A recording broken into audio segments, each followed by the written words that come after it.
13 before the top of the hour, a Fox News alert we've been telling you about this morning. Secretary of State John Kerry is now on his second day in Iraq pushing to reform the government.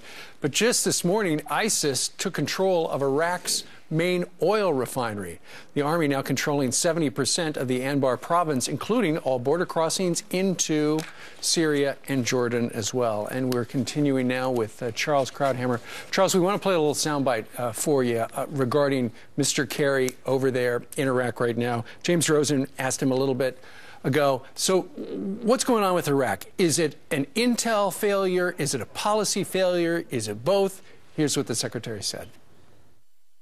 Having done what we have done, the United States of America, to build up a several 100,000 person armed force in Iraq, and having created the structure that was created, but not being permitted by the Iraqi government to keep personnel here, as you know, as a result, we don't have eyes on. We didn't have eyes in there. That's absolutely correct. We just didn't. But the Iraqis didn't even have a sense of what was happening. Okay, so their country's on fire, and he's blaming the Iraqis. Well, the Iraqis, I mean, particularly the leadership, Maliki, is largely to blame because he turned allies. These are the Sunni tribesmen who joined us against al-Qaeda in the surge and defeated al-Qaeda, humiliated al-Qaeda, and really decimated al-Qaeda.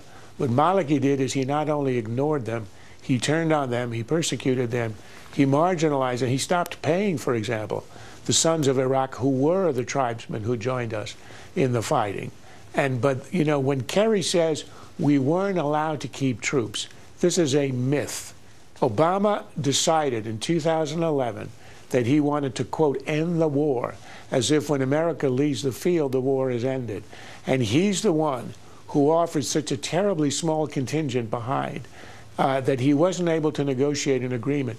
Every one of the major parties in Iraq wanted a substantial residual American force to continue to arm them, to train them, to mediate among them, as Petraeus had done successfully, and Obama decided no, and that is the root of this collapse.